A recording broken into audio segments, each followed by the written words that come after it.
अस्सलाम वालेकुम नाज़रीन, स्टैंड पॉइंट प्रोग्राम में मेज़बान रऊफ़ चांडियो।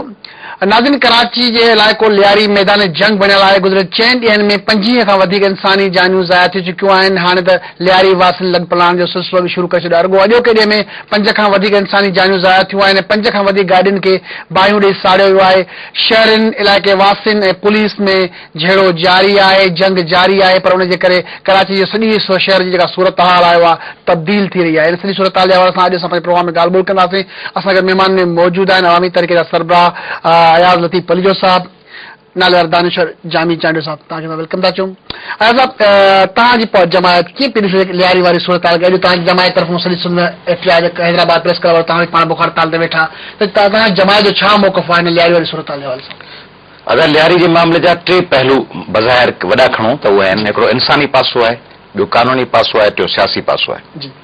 इंसानी पासे जे हवाले सां तव्हां दुनिया जी सॼी जाइज़ो वठो त जीअं लियारी सां थियो आहे ईअं बगदाद सां बि कोन थियो ऐं ईअं काबुल सां बि कोन थियो जॾहिं अलाइड फोर्सिस उते आया हुआ।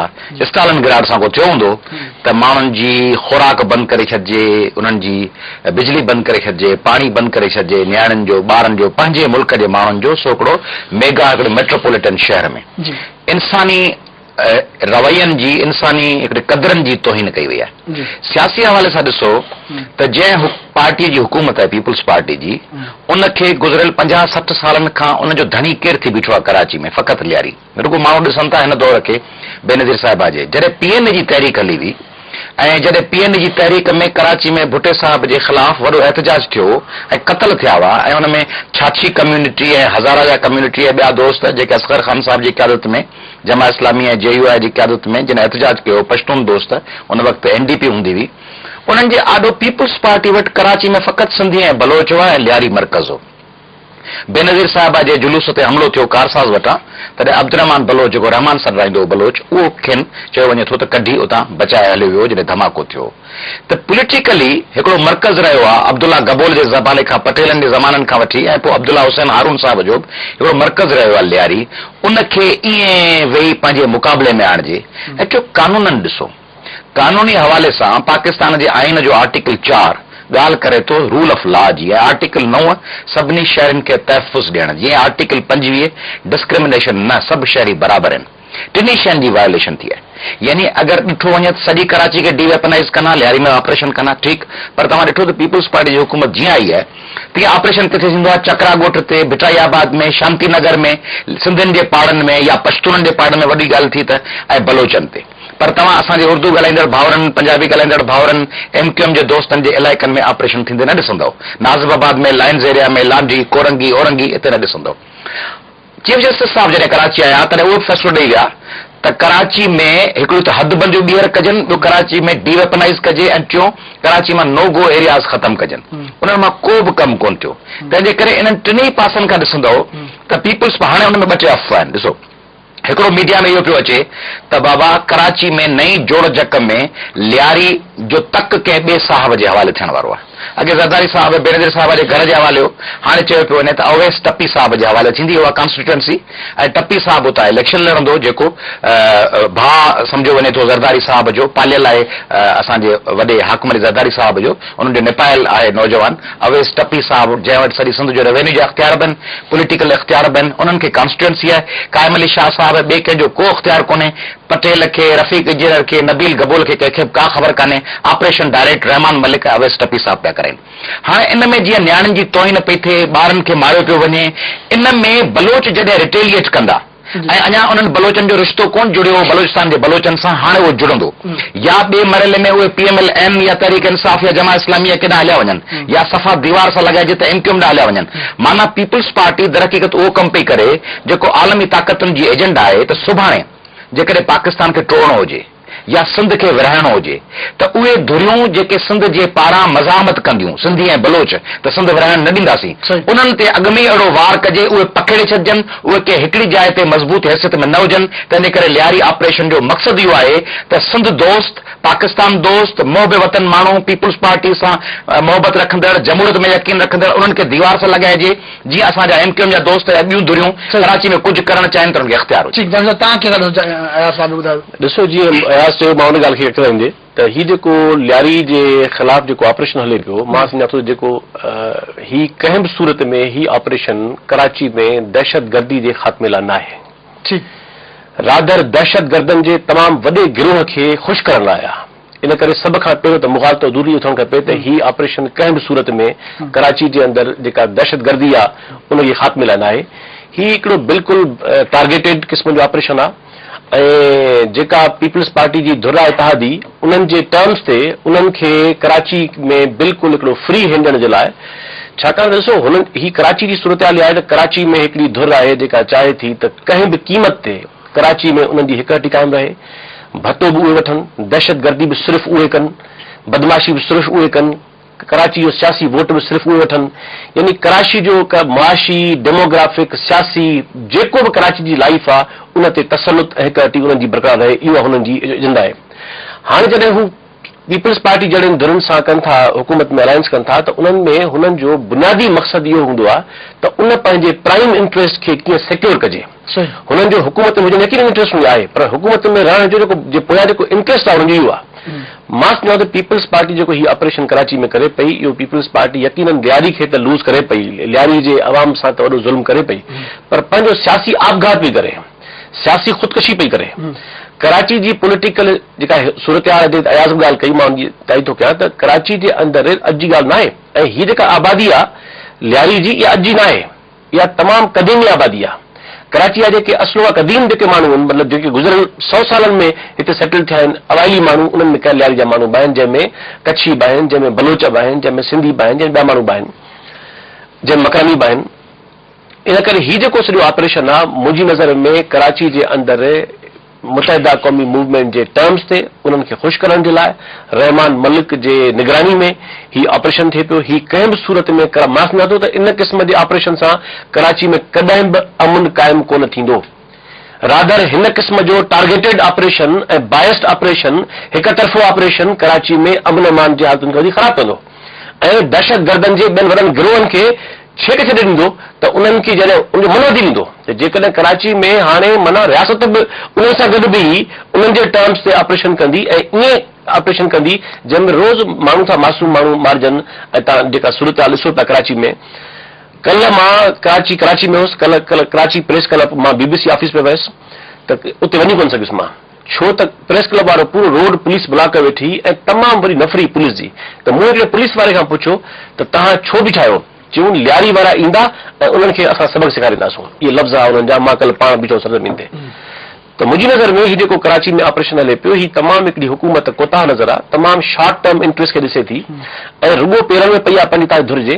हिननि खे लॉन्ग टर्म न इंटरेस्ट आहे, न लॉन्ग टर्म जो इदराक आहे, न विज़डम आहे, न हिननि खे ओवरऑल सिंध जी ऐं कराची जे शहर जी पॉलिटिकल डायनेमिक्स खे साम्हूं रखी का हिननि वटि का हिकिड़ी प्रो पीपल अवाम दोस्त, का जमहूरियत दोस्त, का इंसान दोस्त का स्ट्रेटेजी आहे।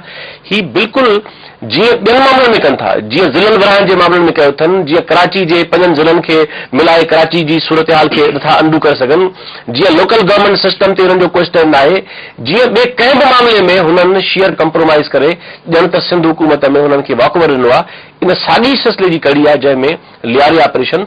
असां चऊं था यकीनन लियारी में बि दहशतगर्द हूंदा, ॾोहारी हूंदा, यकीन हूंदा, छो त कराची अहिड़ो शहर आहे जेको सॼो शहर माफ़ियाउनि जे वरचड़ियल आहे। उते इलीगल वेपन्स जेतिरा आहिनि उहे चवनि था त कराची खे 50 भेरा तबाह करे सघे थो। सवाल इहो आहे त कराची खे बिल्कुलु ऑपरेशन थियणु खपे, पर ऑपरेशन अणधरियो हुजे, दहशतगर्द सिंधी हुजे, दहशतगर्द उर्दू ॻाल्हाईंदड़ हुजे, दहशतगर्द PP जो हुजे, MKM जो हुजे, बलोच हुजे, केर बि हुजे, उनखे पकड़णु खपे ऐं कराची खे डीवेपनाइज़, तॾहिं ई कराची में को अमन क़ाइमु थींदो जटादार ऐं कराची खे हिकिड़ी बहितर महफ़ूज़ ज़िंदगी ॾेई सघंदी। बाक़ी तव्हां हिकिड़नि मख़सूस इलाइक़नि खे कंदव टारगेट हिकिड़े ॿियनि धुरनि खे ख़ुशि करण जे लाइ, त इन सां अमन अमान ख़राबु थींदो, इन सां हालतूं वधीक ख़राबु थींदियूं, बहितर कोन थींदियूं। ठीकु, ब्रेक जो टाइम थियो आहे। ब्रेक जो टाइम थियो आहे, ब्रेक खां पोइ अयालती पली साहब सां ॻाल्हि शुरू कंदासीं। असां गॾु रहिजो।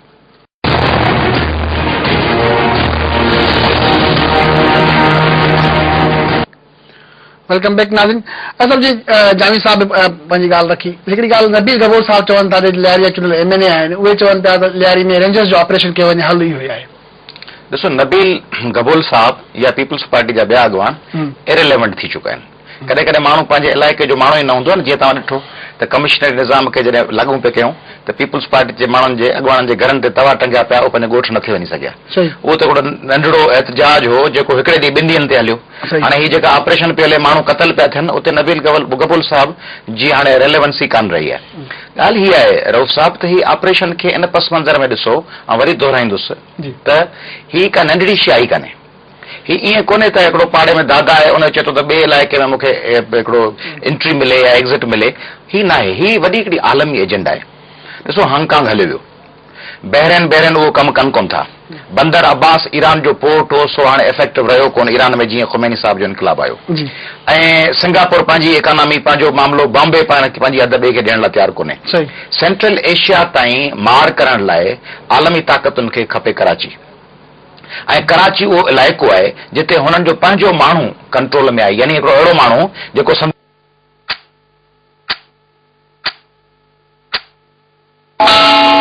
This time check is brought to you by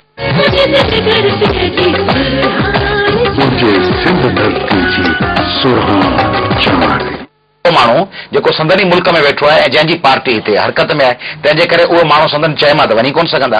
इन करे ॾिसो त पीपुल्स पार्टी जो इक़्तिदार जो वास्तो हिन सां आहे त असीं जेतिरो वक़्तु कढी सघूं, जेतिरा वधीक माल वाल ठाहे सघूं। उन में तव्हां ॾिठो त पीपुल्स पार्टी ईंदे शर्त ॻाल्हि कई ज़ुल्फ़कार आबाद जी। ज़ुल्फ़कार आबाद जो ओचितो छो शौक़ जाॻियनि, सबबु इहो हो त आलमी ताक़तुनि सां ॿियनि धुरनि सां हुननि जो कंप्रोमाइज़ हो त आहिस्ते आहिस्ते कराची तव्हांजे हवाले कंदासीं, असीं ऑफिसूं खणी वञी ज़ुल्फ़कार आबाद वेंदासीं। हाणे ज़ुल्फ़कार आबाद ठहण में ॾहाका लॻी वेंदा, तेसीं कराची जो छा कजे। कराची में ॾिठो असांजे उर्दू ॻाल्हाईंदड़ भाउरनि एमक्यूएम जी क़यादत में पश्तूननि सां झेड़ो थियो। इहा ॻाल्हि त ॾिसो त झेड़े जो महवर हमेशह केरु आहे। ॾिसो असांजे उर्दू ॻाल्हाईंदड़ भाउरनि ऐं एमक्यूएम जो झेड़ो सुन्नी तहरीक सां, एमक्यूएम जो झेड़ो वकीलनि सां, वकील सड़िया, एमक्यूएम जो झेड़ो जमा इस्लामी सां, एमक्यूएम जो झेड़ो सिंधी नेशनलिस्टनि सां, बलोचनि सां, कच्छनि सां, लियारी वारनि माण्हुनि सां, पश्तूननि सां, पाकिस्तान तहरीक इंसाफ इमरान ख़ान खे अचणु कोन ॾिनो, नवाज़ लीग सां, चीफ जस्टिस खे घेरे में आंदो वियो। कहिड़ी धुर आहे जंहिंसां एमक्यूएम जो फॾो न थियो, सवाइ पीपुल्स पार्टी सां, जंहिंसां विढ़नि बि था ऐं ठहे वेठा आहिनि। तंहिं करे पीपुल्स पार्टी खे इहो टास्क मिलियल आहे त कराची आस्ते आस्ते सिधी माण्हुनि खे ओचितो इहो ॾिबी, माण्हू खे झटका ॾेई ॿुधाइबो आहे न, तुंहिंजी पुफी गुज़ारे वई, पोइ चइबो न बची वई, पोइ चइबो पुफी गुज़ारे वई, पोइ बची वई। आस्ते आस्ते माण्हू पाण तयारु थी वेंदो आहे, पुफी करे न करे गुज़ारी वेंदी। सो ही सिंध जे माण्हुनि सां पीपुल्स पार्टी ईअं पई करे, कराची वई न बाबा कर असीं वेठा आहियूं, बाबा कराची वई न असीं वेठा आहियूं।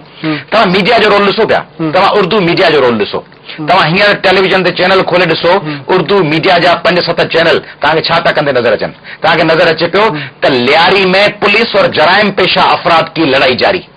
हाणे लियारी जा जेके माण्हू आहिनि 3.5, 4, 5, 6 लख, 15 लख, 20 लख, जंहिंमें सिंधी आहिनि, बलोच आहिनि, हिंगोरा वेठा आहिनि, जंहिंमें कच्छी वेठा आहिनि, जेके ख़ुदि निशानो बणजंदा आहिनि। कॾहिं कॾहिं असांजे अमन कमेटी जो हिंगोरनि खे कॾहिं मारियो वेंदो आहे, कॾहिं कच्छनि खे मारियो वेंदो आहे।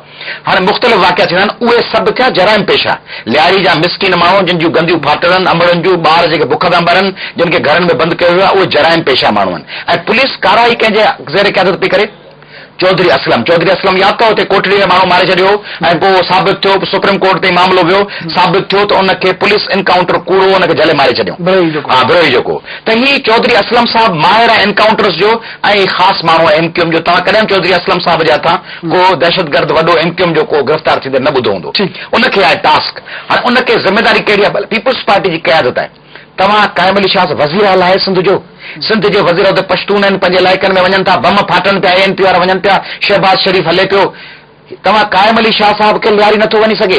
पीपुल्स पार्टी जी सूबाई असेंबली अॼु बि कार्रवाई वेठी थी, सूबाई असेंबली जी कार्रवाई में को पीपुल्स पार्टी जो MP ॻाल्हाए थो, को वज़ीर कुछे थो, जहिड़ी खीर जूं नदियूं पियूं वहनि, हुननि जो वास्तो ई कोन्हे, ला ताल्लुक आहिनि। पीपुल्स पार्टी जा समूरा वज़ीर MP ॿियनि इश्यूज़ ते केॾो ॻाल्हाए, मेकअप ते पर्ची अची वई, चिठी लिखी, फलाणी ख़ातून खे फलाणी चिठी लिखी छॾी, फलाणो बदिली थी वई, वाॻू जे खल मां जूतो ठहियो कोन ठहियो, गुते जी परमिट मिली, इन ते केतिरो ॻाल्हाईंदा आहिनि पीपुल्स पार्टी जा MP साहिबान। तव्हां ॾिठो लियारी ते पीपुल्स पार्टी जा 130 MP वेठा आहिनि सिविल असेंबली में, इन मां 70 ॼणा जेकॾहिं मार्च करे लियारी वञनि हा, ऐं उते बख़्तरबंद गाॾियुनि में साफ़ ई वञनि था न, साफ़ ई जान जो रिस्क खणी वञनि था, जेकॾहिं उते वञनि हा, उन्हनि माण्हुनि खे हथ त ॾियनि हा, उन घणी थियनि हा, कोन थींदा। तंहिंजे करे ही परदेही एजेंडा आहे, जंहिंमें लियारी जे ज़रिए पहिरीं लियारी ते वार थींदो, पोइ तव्हांजे सिंधियुनि जे शांति नगर ऐं भिटाई अबाद ऐं गुलशन हदीद ऐं चकरा ॻोठ, इन्हनि में सिंधियुनि ते अॻु में बि हमला थिया आहिनि।